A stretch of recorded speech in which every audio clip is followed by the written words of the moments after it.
be with you then. Reality cruises on in serenity, while undercurrents bubble up from the dreamscape. Just like that memo keeper said. Stay strong, everyone. We can still do what we can for them. Starting with finding the murderer. Let's recap everything then. The Trailblazer just reminded me of something. March, do you remember what that family rep who negotiated with us said? Indeed, we trust that the Nameless has nothing to do with this. And we also beg each of you to help assist the family in verifying the identity of the deceased. That's how it was put, in reference to Miss Firefly. Looking back, he seemed a little evasive at the time.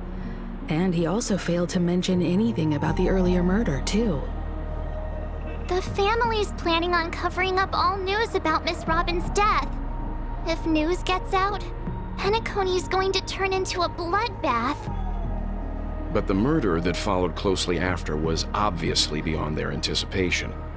The family had to try and turn things to their advantage by bringing in reinforcements from outside. The Charmony Festival is nearly here. They must be snowed under. It may also be that Miss Firefly's murder had so many witnesses that it couldn't be covered up. So they went with the flow and let more people on the scene to control the situation. After all, the nature of the two murders is fundamentally different. The family's first protective measure should be against malicious actors among the guests, such as that IPC envoy.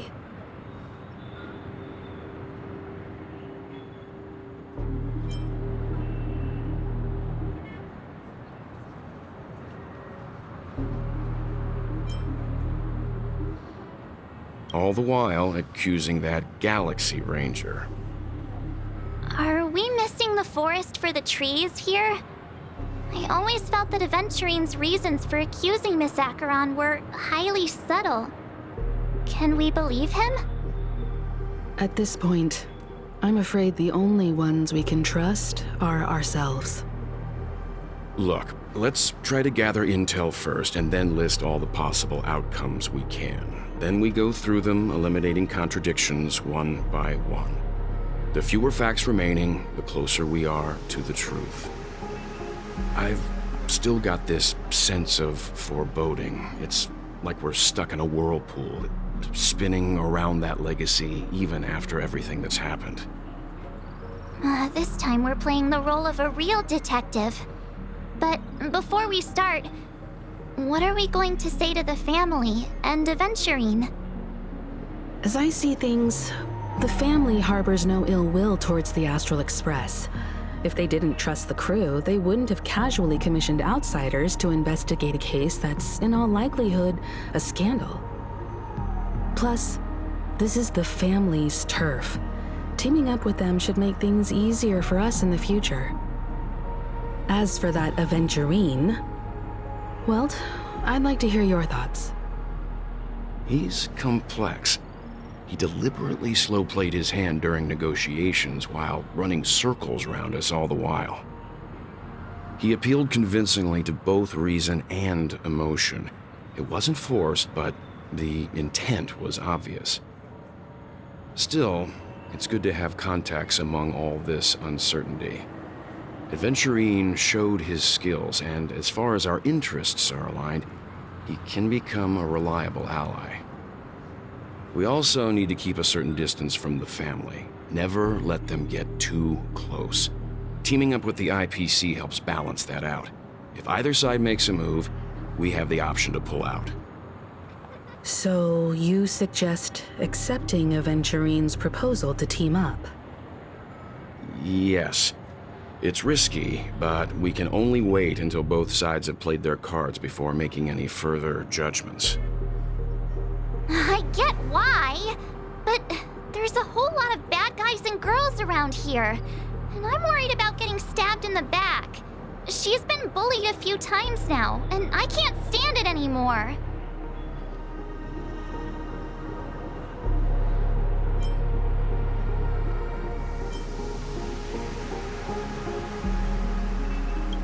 You... No, I can't accept this. Forget about it. Just let me keep an eye on him. If that doesn't work, we can just turn the tables and use him instead. Then, could you please reply to Aventurine? Everyone, take this time to put together your thoughts.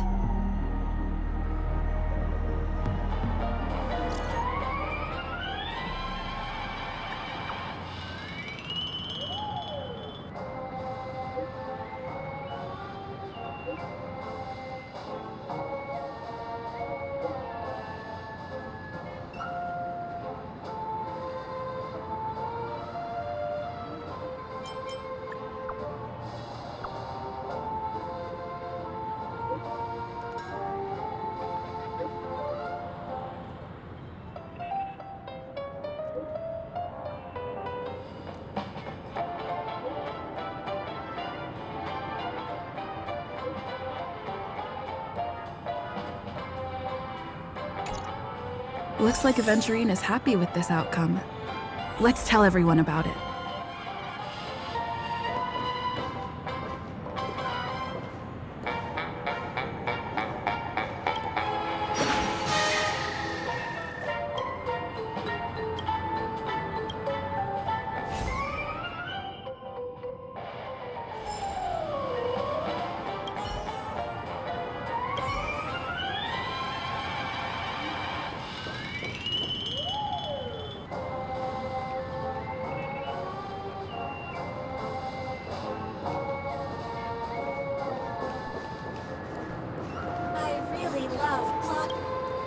Aventurine's goal is to try and recapture Penacony for IPC. To do this, he'll have to bring down the family in its entirety to create a big enough chance. The existence of death will be covered up by the family. So how does he plan on taking them down? It's gotta be something important enough that everyone will notice. But it also can't be anything too out in the open.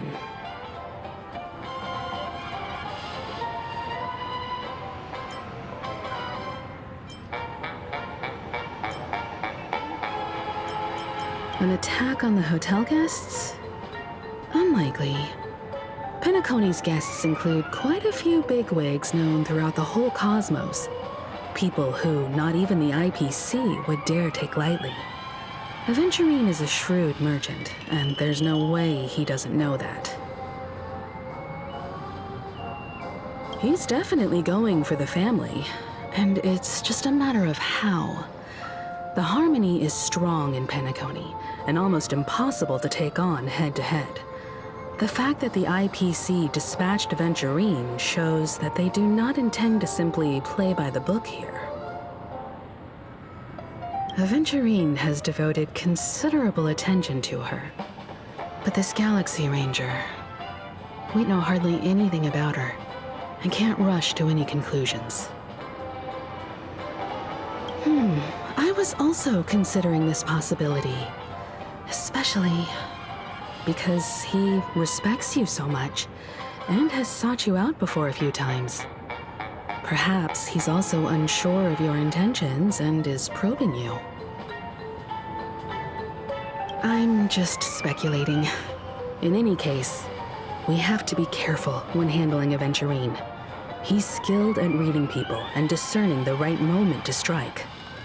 Also, he's clearly a born gambler if he's willing to go all in to win.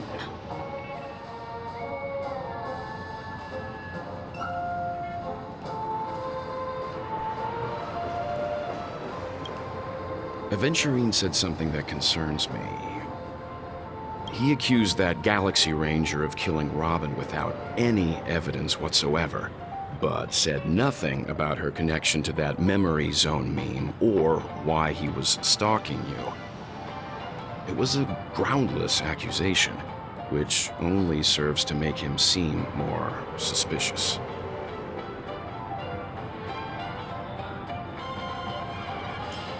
Maybe Aventurine's goal was never to gain our trust. Maybe he wanted to foster a feeling of enmity towards Acheron and make the situation more volatile. Two birds, one stone. However, I asked Don Hung back on the Express to confirm that story about the Annihilation Gang and the lost messages.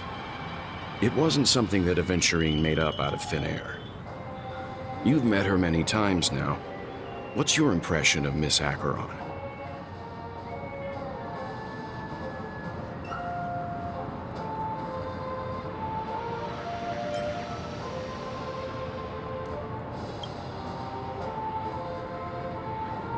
That fits the stereotype of a Galaxy Ranger to a T. They're eccentric, unpredictable, and fond of being alone. No wonder she's a suspect.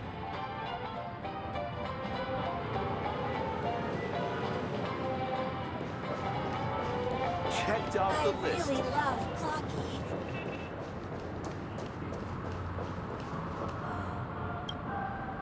I hope it's not too soon to bring it up, but I feel like Miss Robin isn't actually dead, but that she's still alive and well. Somewhere. That everything's just some horrible prank. Because aren't we supposed to be inside a dream? How could someone die in a beautiful dreamscape like this? Shouldn't only good things happen here? Whenever I see the Grand Theater, I just can't stop all these thoughts from flooding my head.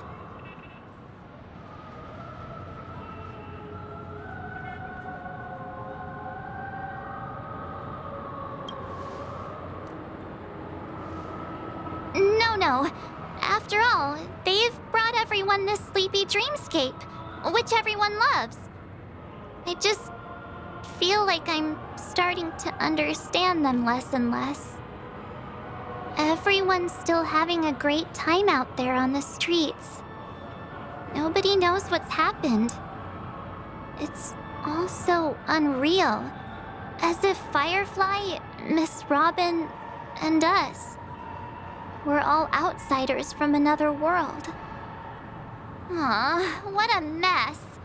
I really want a nice cool drink of soda to help me calm down. But then I'd be just like everyone else out on the streets. Looks like Aventurine doesn't need anything else. Let's turn our attention to the family's assignment for now. Himiko, what do you think? Among our current clues, the two murders that she witnessed are the most directly connected. I suggest starting here.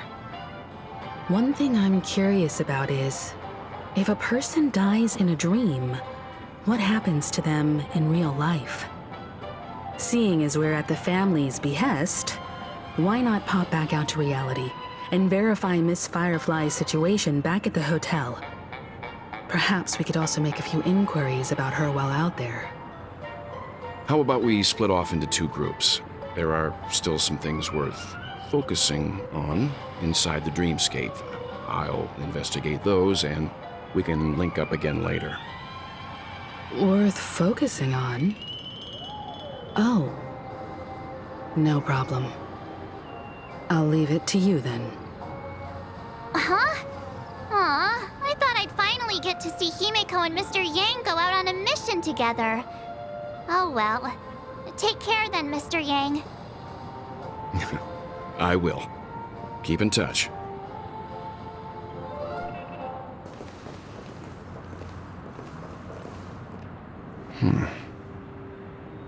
Honored guest, could you come out for a second?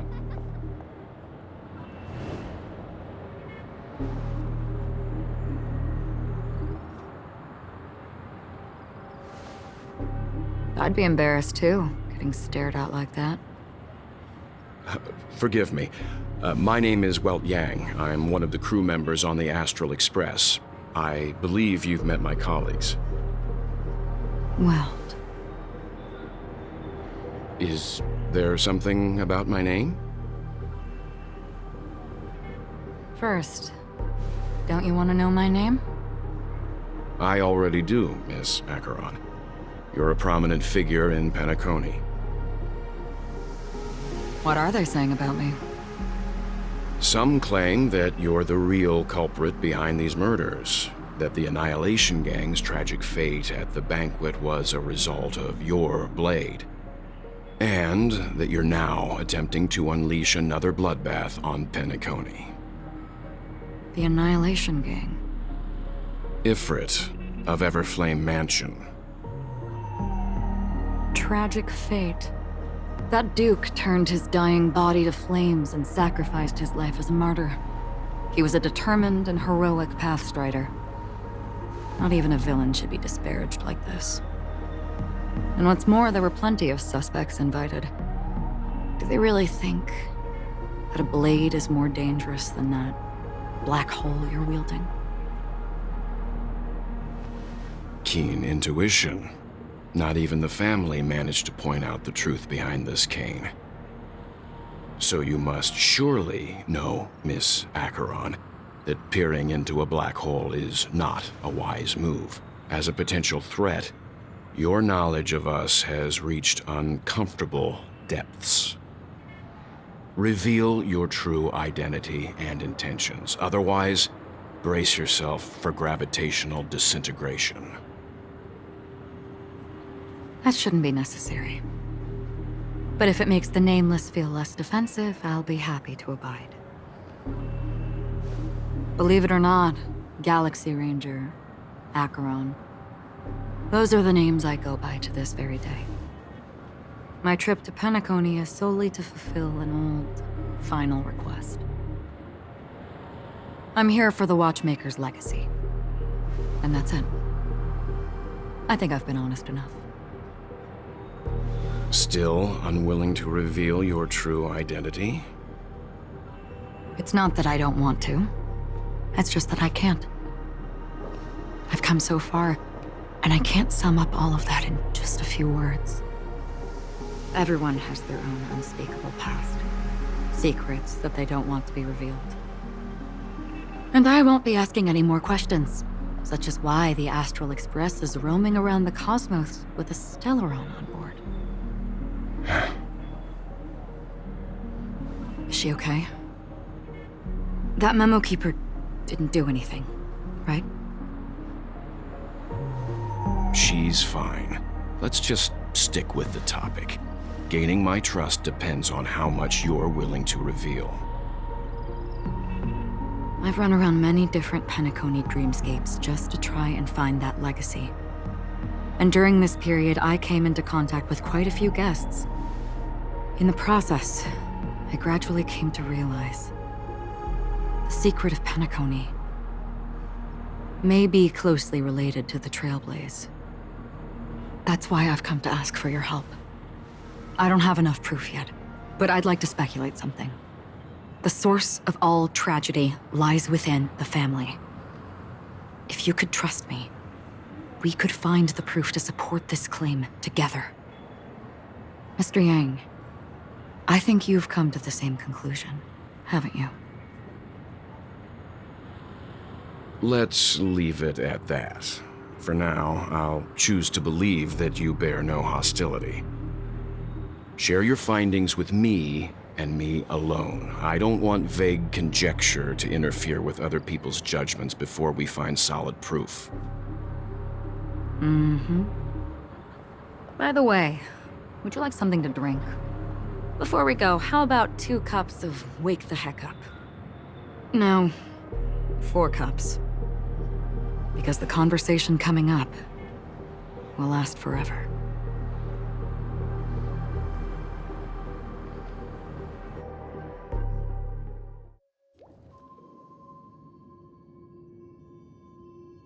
I've been watching her closely for a while now, and the first invitation was in the banquet hall of the hotel.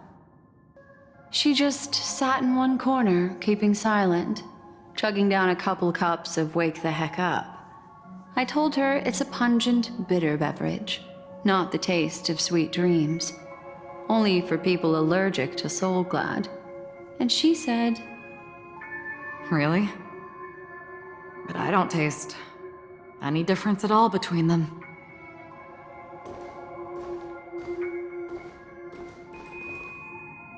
The guest rooms are charmingly minimalist. An aesthetic you share, Miss Acheron. It's a cinch. This music box. The invitation received by the Annihilation Gang. There are latent memories that linger on it yet. You see, memories of you are not yours alone. They travel in other people, other things. I know much, and I can predict even more. With some help, the dead can be made to speak. The Annihilation Gang, that band of desperados who all disappeared after meeting you. What exactly happened to them? Well, let me reveal all.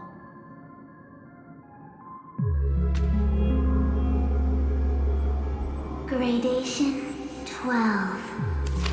Dreamscape 12. Father, I dedicate this to you. Well done, Dubra. Wherever they go, shall be met by annihilation. There it is. It's hazy, but it's Ifrit's voice. The other one is probably his progeny. This is the residual memory from when the invitation was first delivered. They were abruptly interrupted. Then, what happened next is...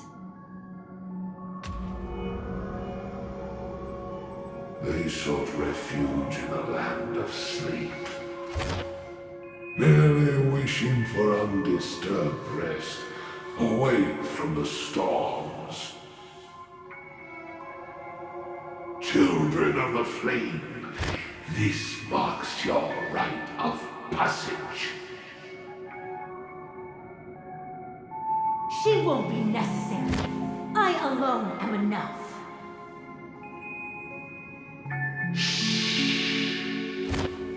When have those on the path of destruction feared death? The Everflame Mansion has set out on a journey. Those poor people, they have no idea what lies in wait ahead of them. Memory recovery is going well, but slowly. She'll be here soon, and time is short. There's nobody else here, so there's no need to be delicate. In fact, I think I'd better go all out.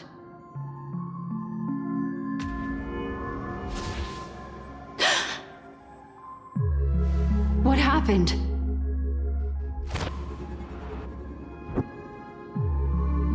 The memory after that is blank. How is that possible? This music box fell into Acheron's hands, and she brought it to Penacony. That's a fact, and that's how it should have gone. But along the way...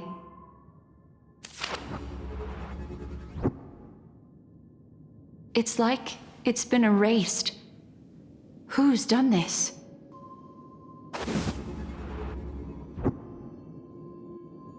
Who are you?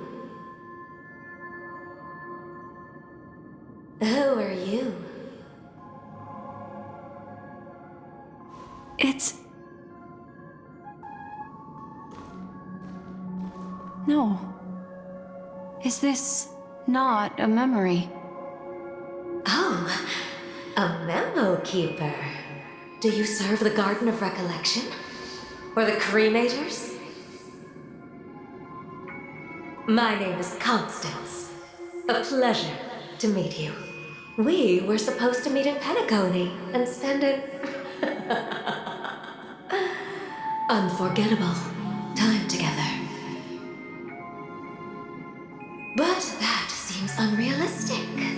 Dahlia's not welcome on the banquet star, and I don't need a coming-of-age ceremony. And you, I know what you're looking for. Want her secret? I can give it to you, and then you can enjoy the banquet for me. I wish you unforgettable memories.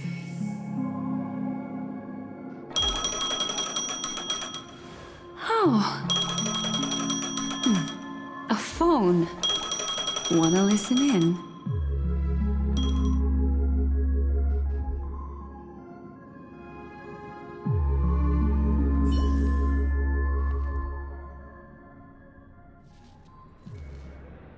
A few days ago, the IPC made an announcement.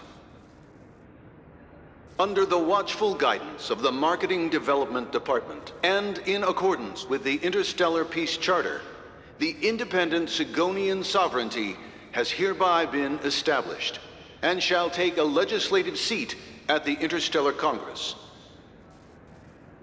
The formation of the Sigonian sovereignty is of great historical significance to the Sigonia system. This move puts an end to the planet's long and bloody history, turning the sensational Kataka-Abjin extinction event into a distant memory. Sigonia 4 is located in an unclaimed zone at the intersection of the Denise, Prothean, and Dorneau star clusters. The planet's surface environment is known for being extremely harsh, constantly faced with the threat of impact from small-scale celestial objects. This is why very few intelligent species have made this planet their home, dividing themselves into several tribes to eke out nomad lifestyles as they struggle to survive the arid desert wilderness. They have developed their own folk beliefs that are independent of the Eon belief system. Sigonia. Sigonia. Ravenous eye of the storm, spurned by all the gods. Land of rock, but not water. Lightning, but not rain. Blood, but not tears. You beat us with your falling stars. You lash us with wind and storm.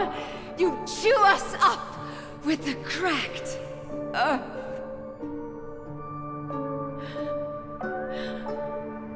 You promised us a land of honey, yet yoked us beneath a sword of bitterness. Oh, Gaiathra Triclops, if thou can hear me, please open up thy 3 eyes and gaze upon this child. When you took his father, my child was still sleeping in my belly.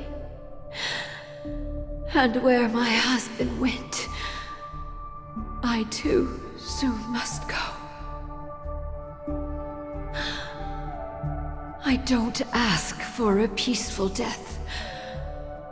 Just for you to tell me, does the baby swaddled sweetly asleep? Does he dream of his mother's heartbeat and the sound of falling rain? Please tell me whether this life is all just a fleeting dream. Otherwise, why would this child be born to face impending death? Mommy! Mommy! Mommy, the rain. It's raining. Raining? Mom. Raining. It is raining. It's true. Those outworlders weren't lying to us. They really did summon the rain. Mommy, we can leave here. We can go back home.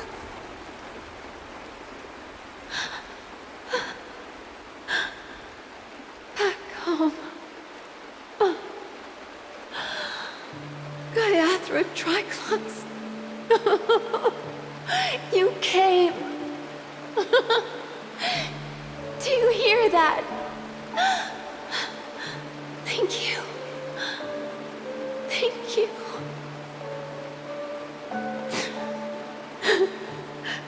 Darling, listen.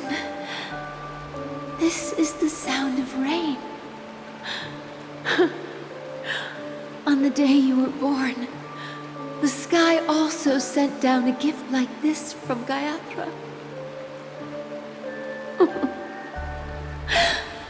Such a lucky child. Such a blessed child. Just like your name. A gift from them to Avjen. My boy.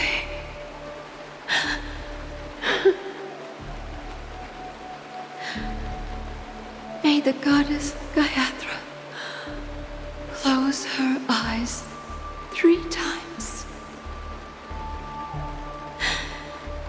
Keep your blood eternally pulsing.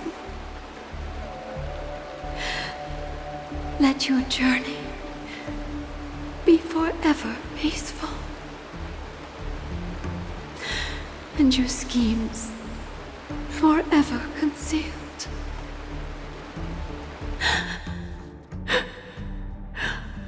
Welcome to this sad world, Kakavasha.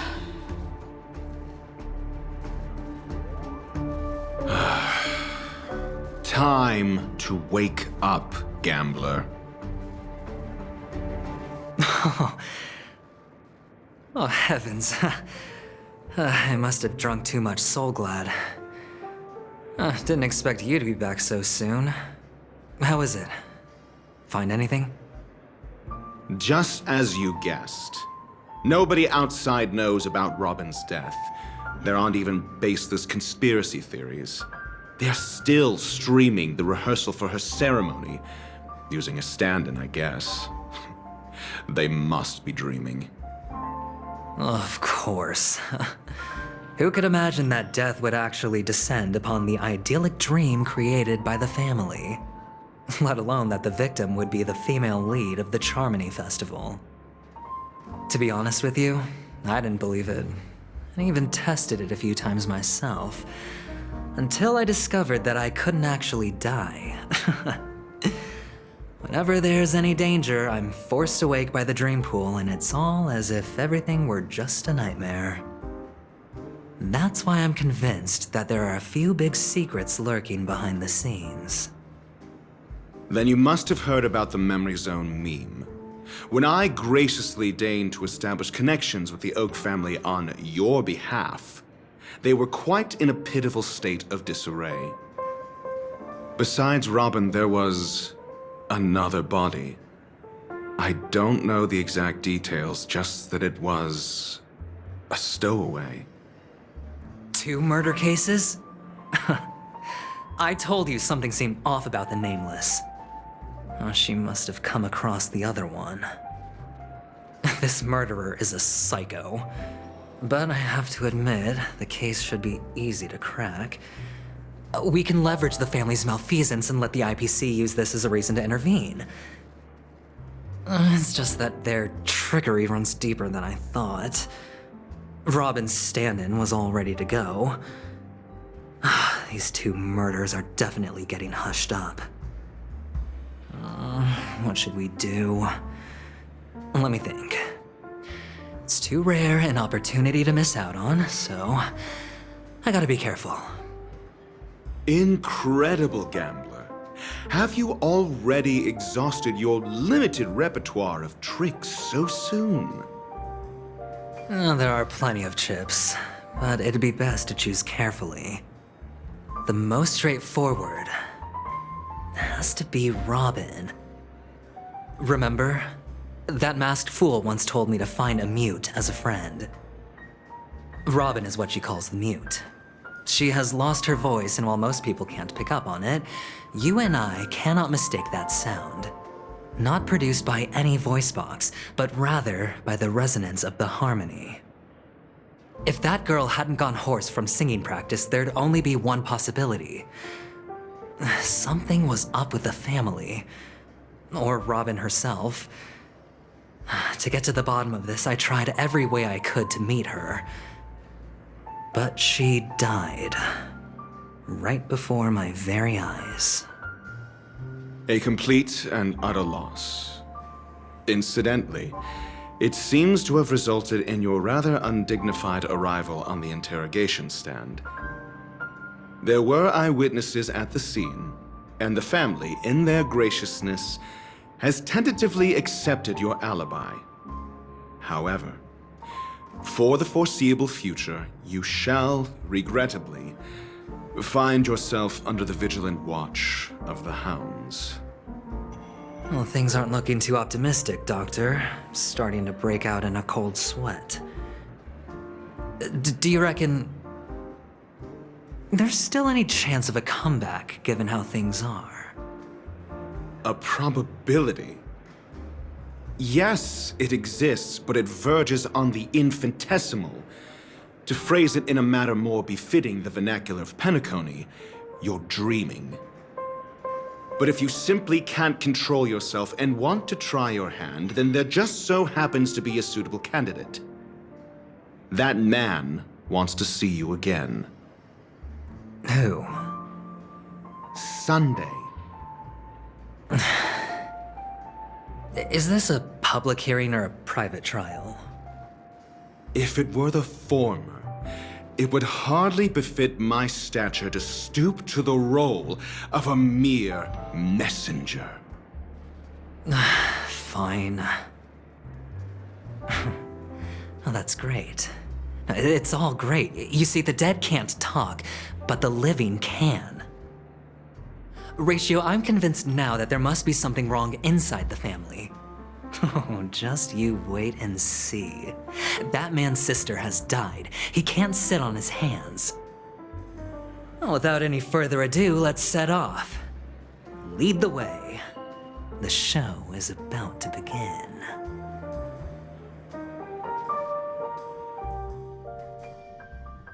We're here.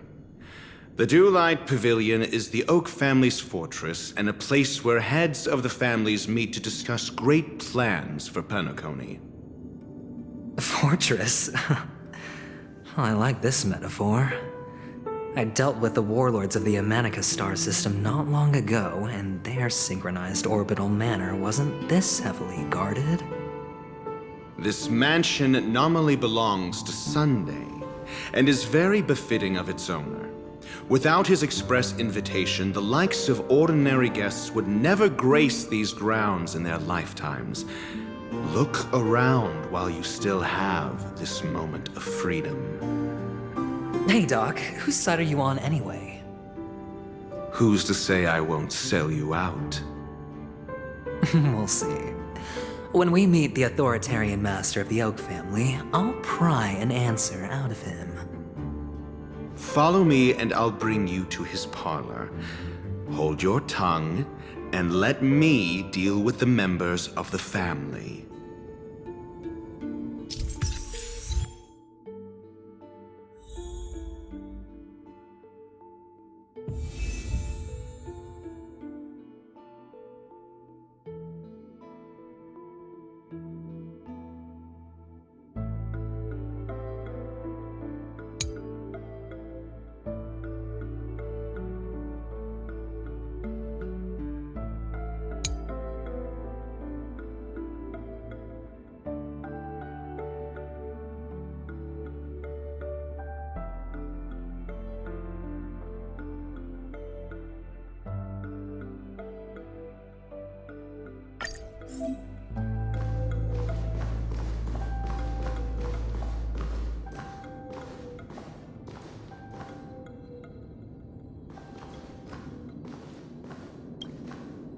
Hey, you two! That's a place of business. No entry.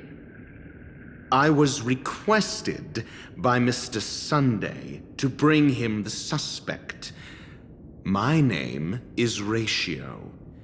He should have mentioned it to you. Oh, I remember you. Veritas Ratio. Your punch virtual particle clock is impressive. Excuse me? The one on your head.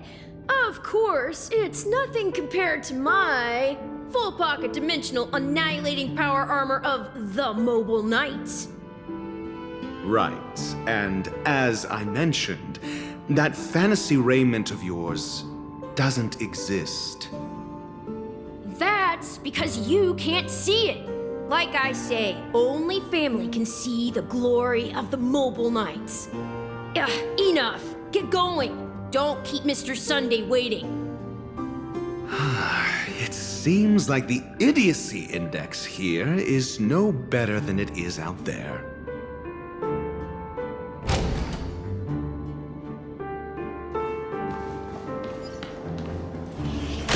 A dead end? The door is shut tight.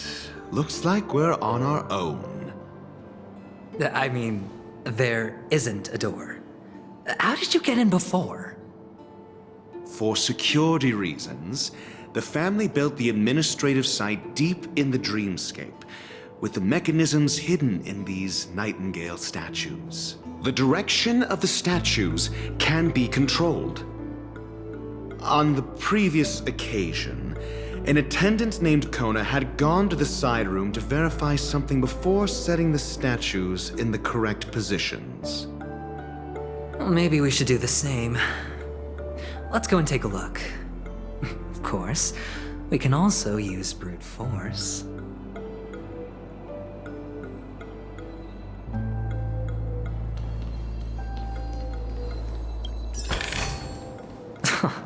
This is hardly enough for a seat at the table.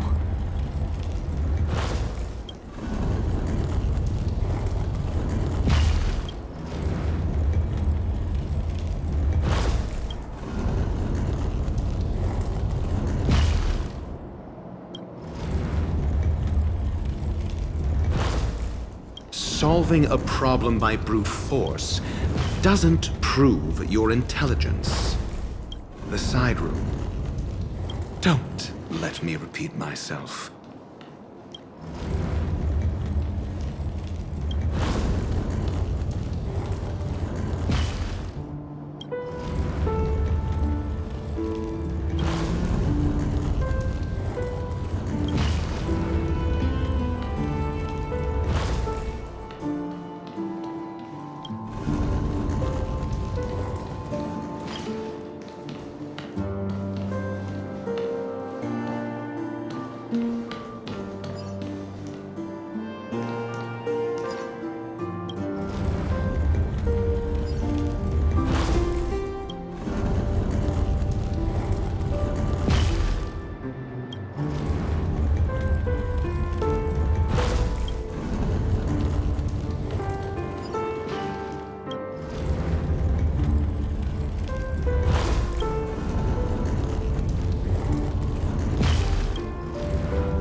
All will be swept away by the wind. Beneath the waters lies an endless abyss. Eternal. Ill tidings manifest. No dirty trick. Ill fate descends. Watch your head. It's on me. Protect me, please. Ill tidings manifest. Beneath the waters lies an endless abyss.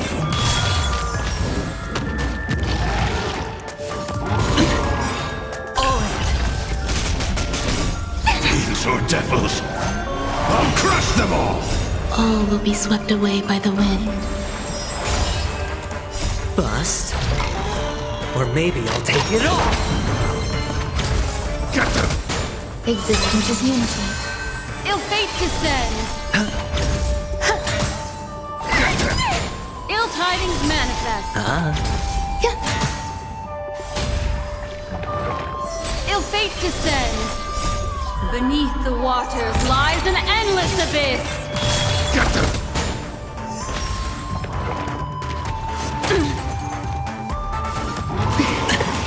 Eternal.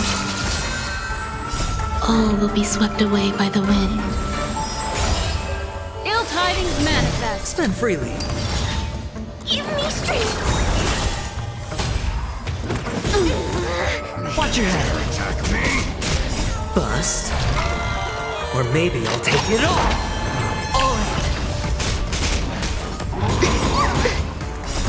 Fiends or devils, I'll crush them all! Ill fate descends. Get them! Ill tidings manifest. Beneath the waters lies an endless abyss. Existence is unity. All will be swept away by the wind. Get them! Ill fate descends. It's on me.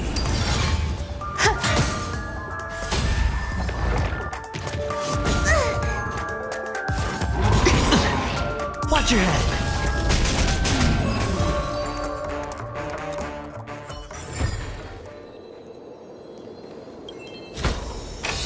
Fortune follows luck, just like it always does.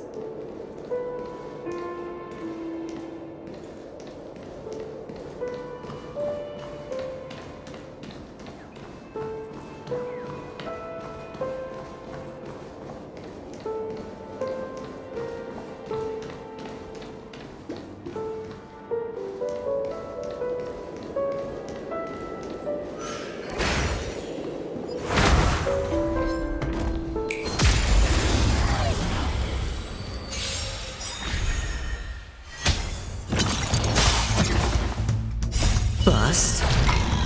Or maybe I'll take it all. Eternal. Ill tidings manifest.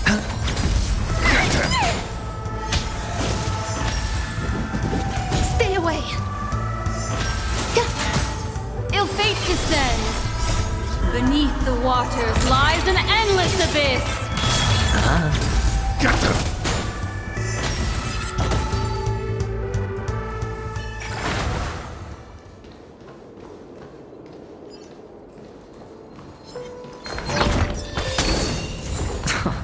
This is hardly enough for a seat at the table.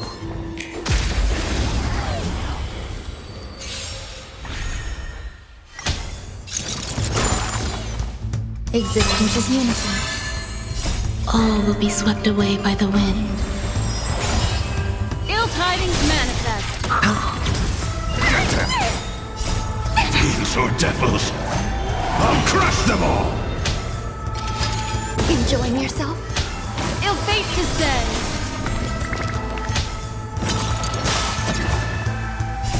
Beneath the waters lies an endless abyss.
6 nightingales facing in different directions. An obvious hint? But are these nightingales? They are. What's wrong? How can nightingales be so huge? They look more like torment eagles to me. There are no eagles in the 5 families, only nightingales. Why am I wasting time with you on this?